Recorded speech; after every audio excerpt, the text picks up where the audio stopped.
चलिए हेलो दोस्तों, सभी भाई गुड मॉर्निंग। और आज के वीडियो में हम लोग क्षेत्रफल, घन और घनाभ के क्षेत्रफल से रिलेटेड क्वेश्चन के बारे में जानेंगे। घन, घनाभ, अर्धगोला जो भी होगा भाई, क्षेत्रफल से रिलेटेड जो एग्जाम में आता है इस बार आएगा, वैसे ही क्वेश्चन हम लोग देखेंगे, है ना। आज जो कि एग्जाम में पहले पूछा हुआ प्रश्न है, तो इसको बहुत ही बारीक से देखिएगा। आई हो सकता है कि इस बार एग्जाम में पक्का है, नहीं आएगा तो इसी पे क्वेश्चन चेंज करके देगा, लेकिन ऐसा ही क्वेश्चन आएगा, है ना। तो कृपया करके वीडियो को एंड तक बढ़िया से देखें, है ना। ना समझ में आए तो कमेंट बॉक्स में कर देना है कि सर नहीं समझ में आ रहा है, हम दोबारा से बताएंगे, लेकिन ध्यान से देखना, है ना। कैसे कि थोड़ा सा भी मिस्टेक होगा तो आपको समझ में नहीं आएगा, थोड़ा सा भी इधर उधर ध्यान जाएगा तो नहीं समझ में आएगा। तो हम आपसे यही कहना चाहते हैं कि वीडियो को बहुत ही बारीक तरीके से देखिएगा, है ना। और इस सब क्वेश्चन जितना बता रहे हैं उतना चुना हुआ क्वेश्चन है, जो कि एग्जाम में आया हुआ है और एग्जाम में आ सकता है भाई, है ना। तो देखिएगा भाई, पहला सवाल का बोल रहा है कि घन के विकर्ण की लंबाई, घन के विकर्ण की लंबाई 15 सेंटीमीटर है। तो बोल रहा है कि घन की कोर की माप, घन की कोर की माप के मतलब क्या होता है भाई। घन की कोर की माप बोले यानी का साइड वाला भुजा बोल रहा है, साइड वाला भुजा। कोर माने इसी को बोलते हैं ना भाई। घन कैसा होता है, ऐसा ही नहीं होता है घन, देखिए तो ऐसा ही होता है घन, घन होता है ना भाई। तो कोर की माप माने का इसका लंबाई बोल रहा है ज्ञात करने के लिए। तो इसका लंबाई दो तरीके से आप कैसे ज्ञात करेंगे आप सोचिए, है ना। सबसे पहले आपको तो विकर्ण मालूम होना चाहिए, है ना। देखिए भाई, सबसे पहले तो मालूम होना चाहिए कि घन का विकर्ण का होता है। तो देखिए हम लिख रहे हैं ना कि घन, घन का विकर्ण, घन का विकर्ण, घन का विकर्ण का होता है भाई रूट 3 गुना भुजा होता है। क्या होता है भाई, रूट 3 गुना भुजा होता है, रूट 3 गुना भुजा। देखिए एक भुजा की लंबाई दिया है ना भाई, लंबाई दिया ना भुजा के, तो ये बोल रहा है विकर्ण दिया है। क्या दिया भाई, ये विकर्ण दिया है, ये विकर्ण। तो विकर्ण का मान कितना दिया है भाई, 15 दिया है। कितना दिया है, 15 सेंटीमीटर दिया है ना भाई। अब देखिए इधर रूट 3 गुना भुजा है ना भाई, कोई दिक्कत, भुजा है ना, ये गुना में इधर आएगा तो भाई भागा में, यानी 15 बटे का हो जाएगा भाई, रूट का 3 हो जाएगा। इधर का बच जाएगा भाई, भुजा बच जाएगा। क्या बच जाएगा भाई, भुजा। अब देखिए ये तो देखिए, चूंकि हम जानते हैं कि नीचे में रूट में कोई भी संख्या रहता है तो उससे हर का परिमेयकरण करना पड़ता है, तो इसको हर के परिमेयकरण करना पड़ेगा। तो हर के परिमेयकरण आप लोग सब कोई जानते होंगे कि हर के परिमेयकरण कैसे करता है ना। तो ये रूट में देखिए 15 है, नीचे में रूट में 3 है ना भाई, तो ऊपर में भी रूट में 3 से गुना करना पड़ेगा और नीचे में भी रूट में 3 से गुना करना पड़ेगा। तो इधर बच जाएगा भुजा। कब बच जाएगा भाई, भुजा, भुजा बच जाएगा ना भाई। अब इधर देख लीजिए, भुजा बच जाएगा। तो देखिए 15 में रूट 3 से गुना करेंगे तो 15 रूट कितना होगा भाई, 3 होगा ना भाई। और रूट 3 में 3 से गुना करेंगे तो 3 होगा। इधर का बच जाएगा भाई, भुजा बच जाएगा। क्या बच जाएगा, भुजा बच जाएगा। अब देखिए 3 से कटाएंगे तो 3 पचे 15, यानी भुजा बराबर हमारा आंसर कहा जाएगा भाई 5√3 आ जाएगा, 5√3। तो देखिए तो सवाल में कहीं पर 5√3 है तो भाई ऑप्शन नंबर बी, तो हमारा आंसर यही होगा ना। तो देखिए कितना आसान तरीका से समझ में आ चुका होगा, खाली फार्मूला का ज्ञान रहना चाहिए भाई। तो देखिए कितना आसान तरीका से बना दिया ना। पहले तो सबसे पहले इसमें जब भी बोले कि देखिए घन का विकर्ण की लंबाई दिया हुआ, घन का विकर्ण की लंबाई दिया हुआ ना भाई। बोल रहा है घन की कोर की माप, तो घन की कोर की माप मैंने कहा बोल रहा है कि इसका जो कोर है भाई उससे ज्ञात कीजिए, जो कोर है उससे ज्ञात कीजिए ना, यानी भुजा ज्ञात कीजिए इसका ना। अब भुजा ज्ञात करने का बोल रहा है तो हम लोग के पास जानते हैं कि विकर्ण बराबर होता है, घन का विकर्ण बराबर रूट 3 गुना भुजा होता है। विकर्ण का मान 15 सेंटीमीटर दिया है और 3 गुना भुजा, इस गुना में इधर भेज देंगे, हमको तो भुजा का मान निकालना है तो इसको इधर भेज देंगे।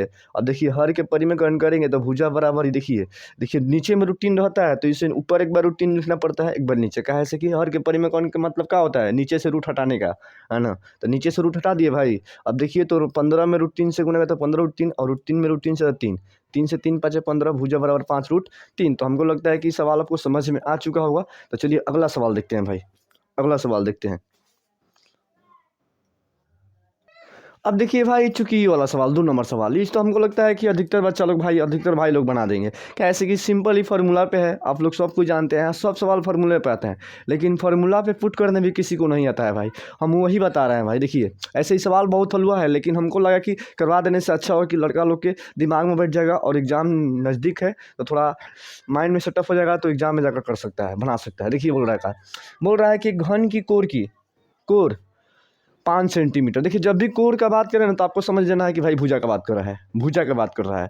तो बोल रहा है कि एक घन की कोर 5 सेंटीमीटर यानी भुजा, यानी ए का मान क्या दे दिया भाई, 5 सेंटीमीटर दे दिया। क्या दे दिया, 5 सेंटीमीटर।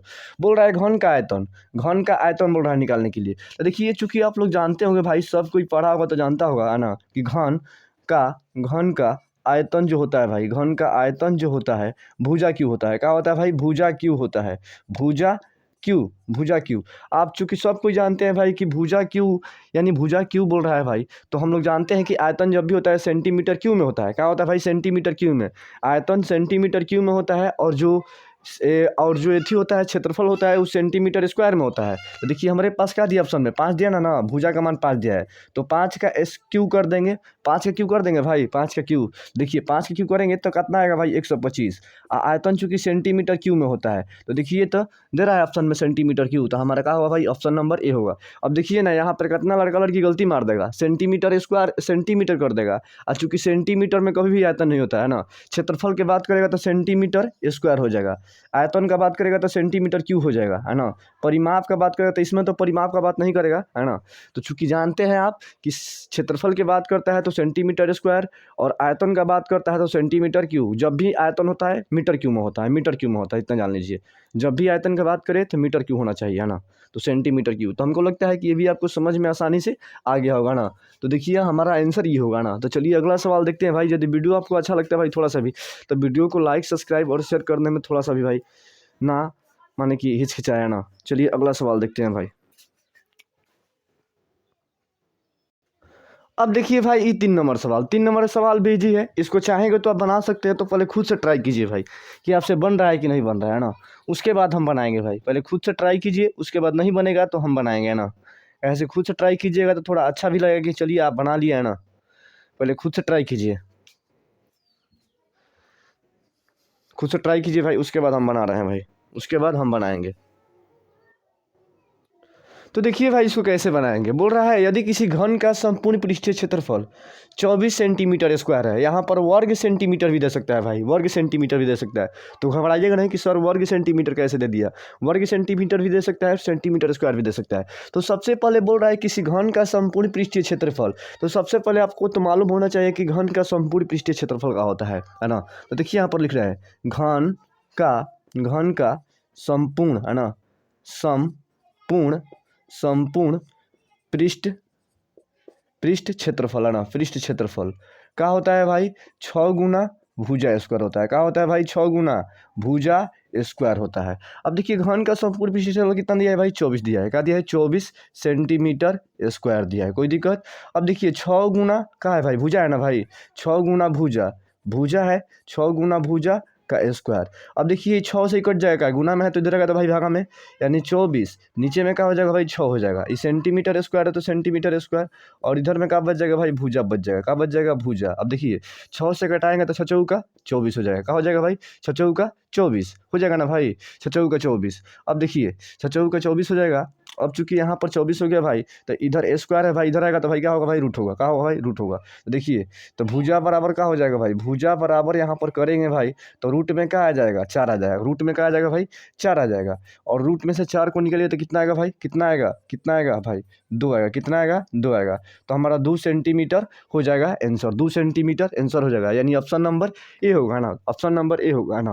कैसे कि देखिए इसलिए सेंटीमीटर में होगा भाई, कैसे कि दिया है यहाँ पर दिया है सेंटीमीटर स्क्वायर, तो क्षेत्रफल सेंटीमीटर में तभी होगा स्क्वायर जब उसका भुजा सेंटीमीटर में दिया होगा। सेंटीमीटर में दिया होगा तो स्क्वायर का मतलब क्या होता है? उसके पावर में 2 करेंगे तो सेंटीमीटर स्क्वायर बन जाता है ना। तो यहाँ पर सेंटीमीटर स्क्वायर जब रूट चढ़ाएंगे भाई तो ये मीटर जो है भाई 2 मीटर के साथ 1 मीटर बन जाता है, और सेंटीमीटर बन जाता है। क्या बन जाता है भाई? सेंटीमीटर।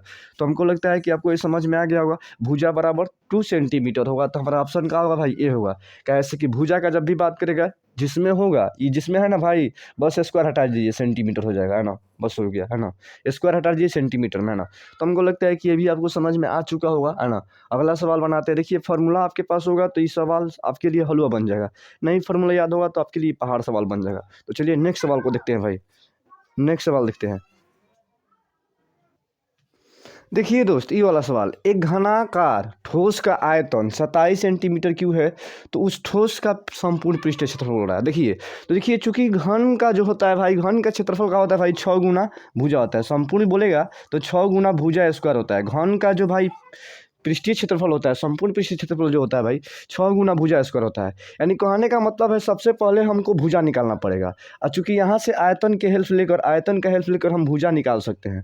तो देखिए घन का जो होता है भाई, घन का आयतन जो होता है भाई, घन का आयतन जो होता है, घन का आयतन, पहले आयतन दिया है तो जो दिया है वहाँ से हम भुजा निकालेंगे भाई, भुजा निकालेंगे। कैसे कि देखिए क्षेत्रफल निकालने के लिए भुजा होना जरूरी है। कैसे कि घन का जो क्षेत्रफल होता है भाई 6 गुना भुजा होता है ना। ये घनकार है, घनकार, घनाभ नहीं है। ये नहीं कि घनाभ इसको मानकर आप घनाभ वाला फॉर्मूला बैठाएंगे तो गलत हो जाएगा ना। तो देखिए घन का जो आयतन होता है भाई एक ही होता है। क्या होता है भाई? एक ही होता है। घन का आयतन कितना दिया है भाई? 27 दिया है। क्या दिया है भाई? 27 दिया है, 27। और यहाँ पर ए क्यू दिया है। क्या दिया है भाई? ए क्यू। अब देखिए ई क्यू है, इधर चलेगा तो भाई क्या चलेगा? रूट चलेगा, है ना, रूट।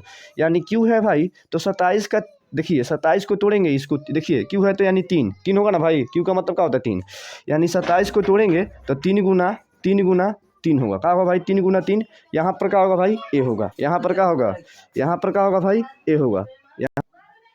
चलिए देखिए दोस्त, तो यहाँ से देखिए क्यू का मतलब होता है भाई 3 गो के साथ ही वो निकलेगा। तो देखिए 3 गो है ना रूट में भाई, तो ए गो निकल जाएगा। यानी ये भुजा बराबर का आ जाएगा भाई? 3 आ जाएगा। भुजा बराबर का आ जाएगा? 3 आ जाएगा। अब हमको बोल रहा है कि ठोस का संपूर्ण पृष्ठीय क्षेत्रफल निकालिए। ठोस का संपूर्ण पृष्ठीय क्षेत्रफल, क्षेत्रफल यहाँ पर है, संपूर्ण पृष्ठीय क्षेत्रफल, क्षेत्रफल होगा, यही है ना भाई? यही ना होगा। तो देखिए ई निकालने के लिए हम क्या करेंगे भाई कि संपूर्ण पृष्ठीय क्षेत्रफल लिखेंगे। संपूर्ण पृष्ठीय क्षेत्रफल क्या होता है भाई? देखिए घन का संपूर्ण संपूर्ण संपूर्ण पृष्ठीय क्षेत्रफल जो होता है भाई, क्या बताएं भाई? 6 गुना भुजा स्क्वायर होता है। क्या होता है? 6 गुना भुजा स्क्वायर होता है। अब देखिए 6 गुना भुजा के जगह पे क्या है भाई? भुजा का मान क्या है भाई? 3 आया है। तो यहाँ पर स्क्वायर है तो 3 का स्क्वायर कर दे। भुजा का स्क्वायर है तो भुजा का स्क्वायर। 6 गुना 3 का स्क्वायर, 9 6 का 54, 54 आ जाएगा भाई सेंटीमीटर स्क्वायर। तो देखिए सेंटीमीटर स्क्वायर कहाँ पर है? यहाँ पर है ना भाई। तो ऑप्शन नंबर बी। हमको लगता है कि आप यहाँ से इसको समझ में आ चुका होगा आपको, और ये सवाल आपके लिए बहुत बेहतरीन साबित हो सके। कैसे कि एग्जाम में 1 नंबर के पूछ सकता है और 2 नंबर के पूछ सकता है ना। कैसे कि सवाल थोड़ा 2 नंबर लायक है ना। तो हमको लगता है कि ये भी सवाल आपको समझ में, जब भी इस तरह का सवाल दे भाई कि आपके पास घन का आयतन दे, घन का आयतन दे, अब बोले क्षेत्रफल निकालने के लिए, तो पहले घन के आयतन के मदद से हम यहाँ से भुजा निकालेंगे, भुजा। और भुजा निकालने के बाद क्षेत्रफल पर बैठा देंगे, जो आएगा हमारा क्या हो जाएगा भाई? आंसर हो जाएगा। अभी कुछ देरी पहले बताएं कि क्षेत्रफल की बात करेगा तो सेंटीमीटर स्क्वायर में होगा। तो चलिए अगला सवाल देखते हैं भाई। अगला सवाल देखते हैं। अगला सवाल, अब देखिए सवाल भाई 5 नंबर। ये भी सवाल बहुत ईजी है। आपको यदि फार्मूला याद होगा कि घनाभ का आयतन का होता है, तो आप बेसिकी इसको बना सकते हैं ना। चूँकि आपका यदि आपको ये फार्मूला याद होगा तो आप आसान तरीके से बना सकते हैं। अब देखिए कैसे बनाएंगे भाई। पहले बोल रहा है घनाभ की 3 कोण, 3 सेंटीमीटर, 4 सेंटीमीटर, 5.5 सेंटीमीटर है, तो घनाभ का आयतन होगा बोल रहा है। तो देखिए सिंपल आपको बता रहे हैं, घनाभ का पहले आयतन आपको मालूम होना चाहिए। तो घनाभ का आयतन जो होता है भाई, आयतन जो होता है भाई, आयतन क्या होता है भाई? एल गुना बी गुना एच होता है। घनाभ का आयतन ही होता है, देख लीजिएगा, है ना। देखिए फार्मूला आपको याद होना चाहिए। फार्मूला नहीं याद होगा तो आपसे नहीं बनेगा ना। तो घनाभ का आयतन का होता है भाई एल गुना बी गुना एच होता है। अब देखिए ई एल का मान है, ई बी का मान है, ई एच का मान है। तो एल का मान का दिया भाई 3 दिया है ना, बी का मान का दिया भाई 4 दिया है, और ई का दिया है भाई एच का मान दिया 5.5।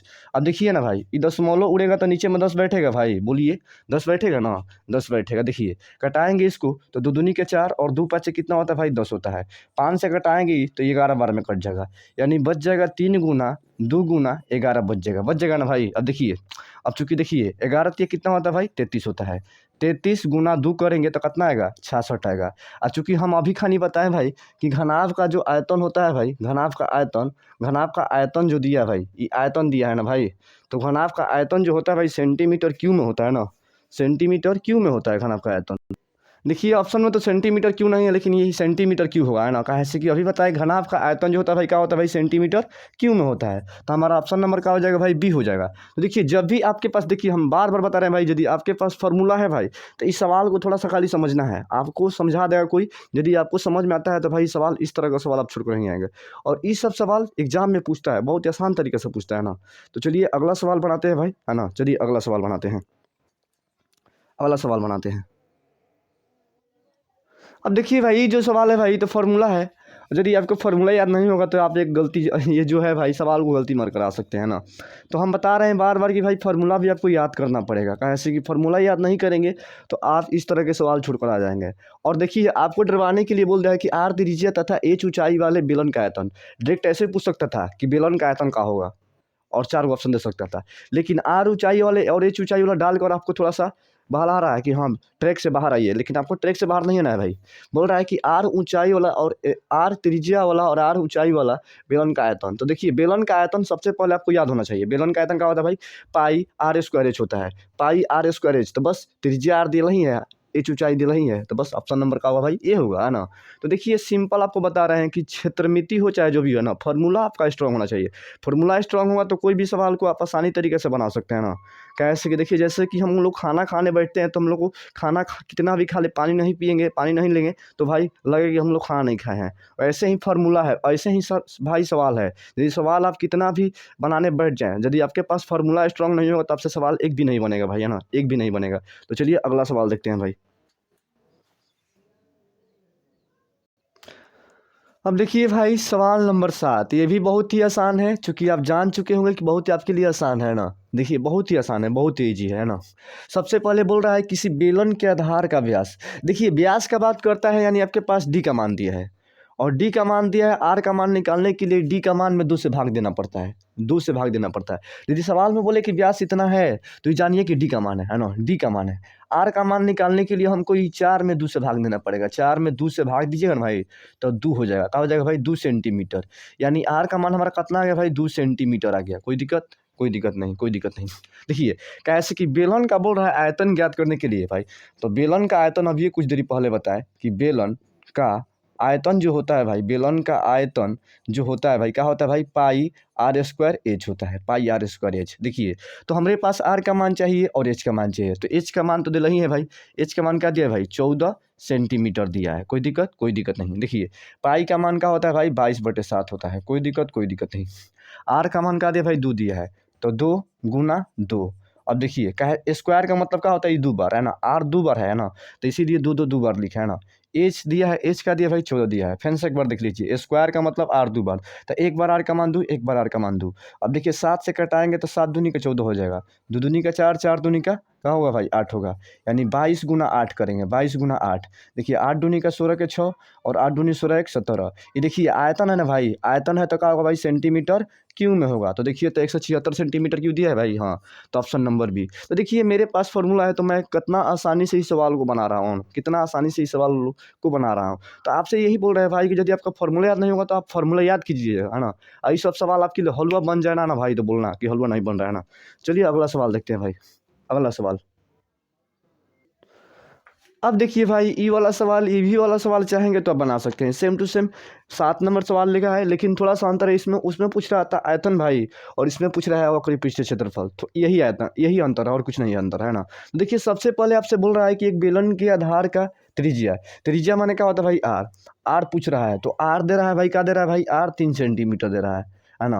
ऊंचाई माने क्या होता है भाई? एच। एच का दिया भाई 4 सेंटीमीटर दे रहा है। तो बोल रहा है कि उसका वक्र पृष्ठीय क्षेत्रफल होगा। तो वक्र पृष्ठीय क्षेत्रफल का मतलब क्या होता है भाई? वक्र पृष्ठीय क्षेत्रफल आपको मालूम होना चाहिए। देखिए बेलन का बेलन बेलन का बेलन का वक्र पृष्ठीय पृष्ठीय देखिए भाई वक्र पृष्ठीय पृष्ठीय क्षेत्रफल जो होता है भाई क्या होता है भाई? क्या होता है बताइए? 2 पाई आर एच होता है। और एक और बात भाई, देखिए यहाँ पर भाई पाई का मान पुट नहीं किया है, तो हम लोगों को पाई का मान पुट नहीं करना है, पाई की जगह पाई रखना है ना। तो 2 गुना पाई का पाई रहेगा भाई। आर का मान क्या दिया भाई? आर का मान 3 दिया है, तो 3 गुना एच का मान क्या दिया भाई? 4 दिया है। गुना कीजिए, 4 तिया 12, 12 दूनी कितना होता है भाई? 24 होता है। 24 पाई, और देखिए क्षेत्रफल है तो कहाँ होगा भाई? सेंटीमीटर स्क्वायर में, यानी 24 पाई सेंटीमीटर स्क्वायर कहाँ पर है? देखिए तो ऑप्शन मिल रहा है भाई, हाँ। तो देखिए ऑप्शन नंबर ए होगा ना। तो देखिए कितना इजी से बता रहे हैं ना। यदि आपको भाई थोड़ा सा भी भाई वीडियो समझ में आए भाई, थोड़ा सा भी आपको समझ में आए भाई, तो कृपया करके वीडियो को, चैनल को सब्सक्राइब और लाइक पक्के करें भाई। थोड़ा सा करना भाई, है ना। कैसे कहने का मतलब है जब हम इतना बता रहे हैं भाई तो आप इतना भी तो करने लायक है ना भाई। तो चलिए आगे बताते हैं भाई, अगला सवाल बताते हैं, है ना। अगला सवाल बताते हैं। अब देखिए भाई 9 नंबर सवाल, ये भी बहुत ईजी है, ये भी बहुत ही ईजी है ना। देखिए क्या बोल रहा है कि यदि एक गोले का व्यास, देखिए व्यास दिया है तो सबसे पहले हम आपसे ये पूछना चाहते हैं भाई कि गोला का जो होता है भाई आयतन का होता है, बताइए हमको। गोला गोला का आयतन का होता है। देखिए गोला का आयतन क्या होता है भाई? गोला का आयतन जो होता है भाई 4/3, 4/3 पाई आर स्क्वायर होता है। क्या होता है भाई? 4/3 पाई आर स्क्वायर। ये गोला का आयतन होता है। देखिए तो गोला का आयतन ज्ञात करने के लिए हमको आर का मान चाहिए, आर का मान चाहिए। तो देखिए यहाँ पर गोला का व्यास दिया है और व्यास का बात करेगा तो डी का मान दिया है और आर का मान निकालने के लिए इसको 2 से भाग देना पड़ता है। देखिए तो आर का मान निकालने के लिए 1 है, 1 में 2 से भाग करेंगे तो ये देखिए कटेगा नहीं तो इतना ही हो जाएगा, है ना। यानी आर का मान का हो जाएगा भाई 1/2 हो जाएगा। आर का मान का होगा भाई 1/2। देखिए यहाँ पर ये 4/3 है तो 4/3। पाई का मान देखिए, पाई में आंसर दिया है ना भाई, तो पाई को नहीं पुट करेंगे, पाई का पाई रहने देंगे ना, पाई का पाई रहने देंगे। देखिए आर का मान क्या दे भाई 1/2 दिया है। 1/2 स्क्वायर है तो 1/2 यानी 2 बार लिखेंगे। स्क्वायर है तो 2 बार लिखेंगे। कई बार लिखेंगे भाई? 2 बार लिखेंगे। कैसे कि देखिए ये आर का मान 1 है और आर 2 है तो 1 बार आर का मान, 1 बार आर का मान। देखिए 2 से कट आएंगे तो 2 का 4, फिर 2 से 2 कट जाएगा यानी ऊपर पाई बच जाएगा। तो पाई में 1 से पाई होगा और नीचे में 3। और देखिए आयतन है तो क्या होगा भाई? सेंटीमीटर क्यूब में होगा। तो देखिए तो किधर आंसर है ऐसा भाई? तो देखिए मैच कर रहा है। देखिए ऑप्शन नंबर ये हो रहा है। तो हमको लग रहा है कि आपको सवाल आसानी से समझ में आ रहा होगा भाई, किसी प्रकार का आपको दिक्कत नहीं हो रहा है ना। तो हम यही बोल रहे हैं कि देखिए मेरे पास जितना औकात है भाई, जितना मैं जितना करने में सक्षम हूँ उतना भाई दे रहा हूँ। कैसे कि मेरे पास तो टच बोर्ड नहीं है भाई। टच बोर्ड यही सवाल टच बोर्ड पर देते भाई तो सब कुछ सपोर्ट करता कि नहीं बढ़िया बढ़िया है ना। मेरे पास जो व्यवस्था है उसमें हम आपको 100% देने की कोशिश करते हैं कि हम आपको समझा दें ना। कैसे कि देखिए मेरे पास तो उस तरह का व्यवस्था नहीं है ना। तो यदि आपको थोड़ा सा भी अच्छा लगता है कि नहीं सवाल समझ में आता है भाई, तो वीडियो को लाइक और सब्सक्राइब और शेयर करने में थोड़ा सा भी भाई कमी ना करे। चलिए अगला सवाल देखते हैं, 10 नंबर सवाल भाई। अब देखिए भाई ये 10 नंबर सवाल, ये भी सवाल बहुत ईजी है, बहुत ही ईजी है भाई, बहुत ही ईजी है।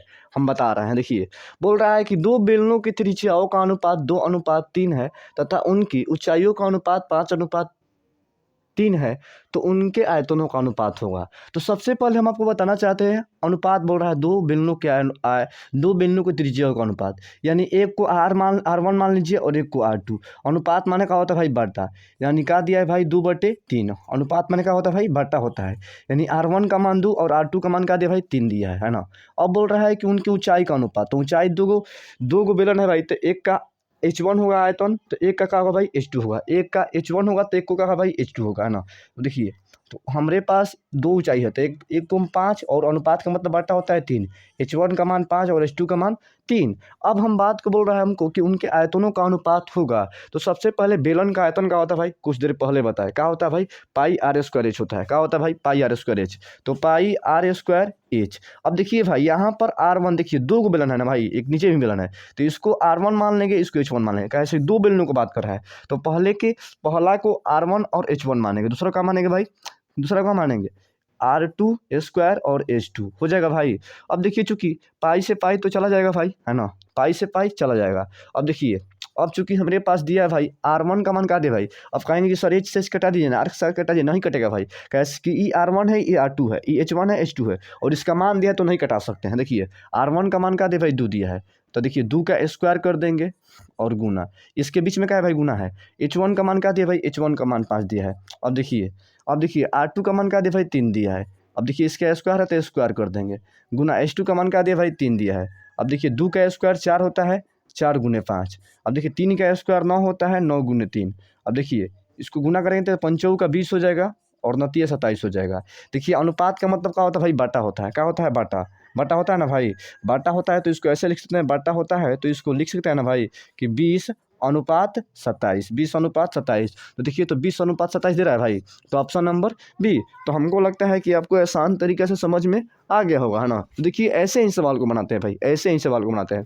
थोड़ा सा भी आपके पास कॉन्सेप्ट होगा, आपके पास फार्मूला होगा भाई, कोई भी सवाल को धजिया उड़ा देंगे, है ना, कोई भी सवाल को धजिया उड़ा देंगे। तो हमको लगता है कि जितना भी सवाल बनाए भाई उतना सवाल आपको समझ में आता है, आ गया होगा, है ना। एक सवाल हम देते हैं आपको खुद से बनाने के लिए, है ना, उसके बाद वीडियो को यहीं पर एंड करेंगे, है ना। चलिए एक सवाल देते हैं भाई आपको बनाने के लिए, घर से ताश देते हैं बनाने के लिए।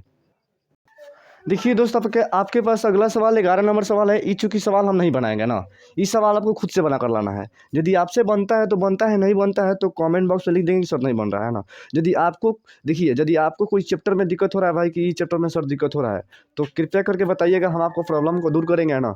और देखिए और जहाँ तक उम्मीद है भाई, यदि मेरे वीडियो आपको अच्छा लगता है भाई, यदि थोड़ा सा भी अच्छा लगता है भाई तो वीडियो को लाइक सब्सक्राइब और शेयर करना ना भूलें। मिलते हैं नेक्स्ट वीडियो में भाई, तब तक के लिए भाई जय हिंद, धन्यवाद और थैंक यू भाई।